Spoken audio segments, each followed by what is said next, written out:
let's talk about from simple new fried chicken sandwiches at McDonald's in the U.S. to high-stake Georgia state election, a multi-billion-dollar automaker merger between Peugeot and Fiat-Chrysler. My colleague Andrew Schmertz has them all in your world business today from New York. But let's leave the chicken part of it a little bit till later to serve it to the end of the show. Let's talk about market volatility on the back of the Georgia Senate election now underway. What are investors waiting for on Wall Street? That's right. Let's talk about OPEC. You had mentioned OPEC before in those announcements, and that might be a reason that oil prices are rising. In fact, oil prices on the West Texas crude broke through the $50 price level for the first time in months today. So that is providing some stability for the oil markets. The U.S. equities are on the uptick so far today. The Dow is up about 135 points, but it was a very volatile day yesterday and a volatile morning because all eyes are focused on the Georgian Senate races. Two Republican senators are facing a runoff election, and Democrats need to win both those races to take control of the Senate. They would have a 50-50 split. Vice President-elect Harris would be the tying vote, and that would put the Democrats over the top. And investors are a little bit worried about that, not so much about the policies, but because of the uncertainty. What exactly would the Democrats do? How progressive would their policies be? As we have said time and time again, traders like stability. They like to know what's coming. They can work off of that information. So we should have the results maybe late tonight, maybe by tomorrow. Depends on all the turnout, depends on how the vote counting goes in Georgia. The Democrats in the polls have a slight nominal lead. They seem to be ahead in early voting, but obviously we won't know the real results until they are all counted later. Sticking with the elections in the U.S., despite the countdown to the inauguration of President-elect Joe Biden, the Congress certified the election victory for Joe Biden on Wednesday. 170 chief executive officers signed a letter urging Congress to move swiftly to do so. What is the argument?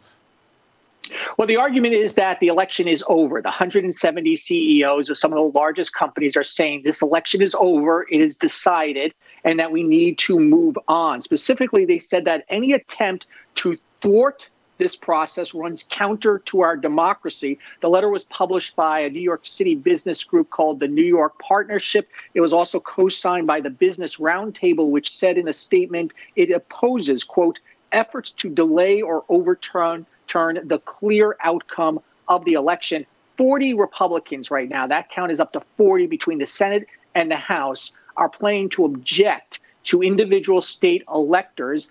If one member from both the House and the Senate both object, then Congress has to stop counting the votes. They have to hold a debate. Then they have to vote again. The election of Joe Biden is certain. It is not going to be overturned. The Democrats control the House. There are not enough Republicans in the Senate who are not signing on to this proposal for it to pass the Senate. But this process is seen as a delay, and those business leaders want this over and done with to move the country forward. 170 American CEOs writing that letter just 24 hours after that leaked telephone conversation between President Trump and a top Georgia official looking for 11,000 votes or so. It looks like Wall Street and business America has moved on. But let's talk about one big business, which is the merger between Fiat-Chrysler and Peugeot. Yesterday, we were asking what they are driving at. Has it been approved? What happens next?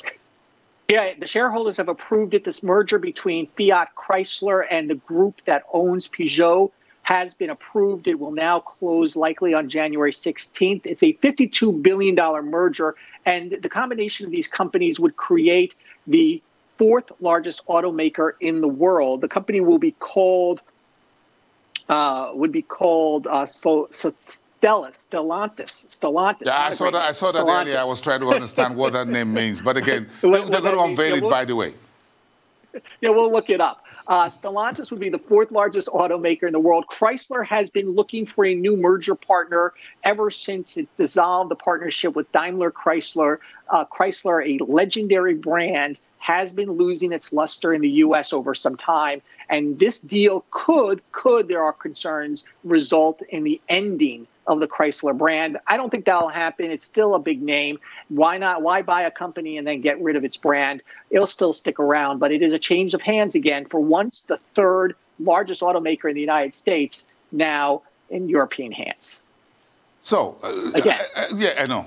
But again, I don't know what these four companies have in common. Amazon, Berkshire Hathaway, JP Morgan. When you have these three big companies in their respective rights come together, something ambitious is in the making.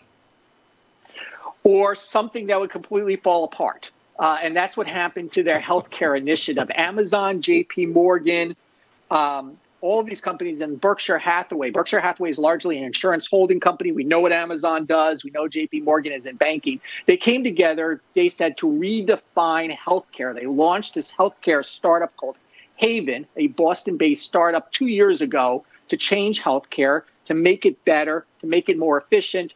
And today they threw in the towel and closed it. They said, optimistic statement, we learned a lot about the healthcare industry that we could take in our own businesses. But the business that they put together has failed. Well, Andrew, it looks like if we have to keep discussing chicken and McDonald's and all of that, we may have to change the time for this conversation, because it's dinner time here in Lagos and it's the lunch time in New York. So I'm trying to find out how we're going to figure it out, how I'm going to get this nice conversation all the time. So, but let's talk about this new fried chicken sandwiches. Who's making it?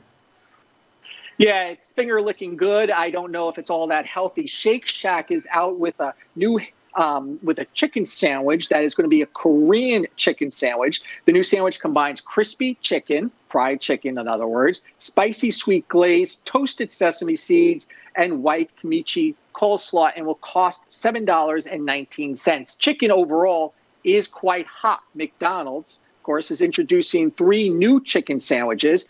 This war, the chicken war, all started in 2019. Then it sort of cooled off.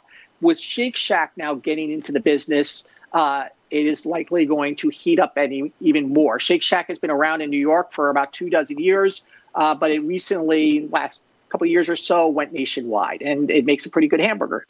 We'll see about chicken. I don't know what you've been up to working from home, Andrew, but I'm sure you've been up to some things when you have all of this in your... Stay healthy and get to the gym. You too. Just do it around. We need it. Thank you so much. Have a great day, and see you again on the show tomorrow. So thank you so much out of New York.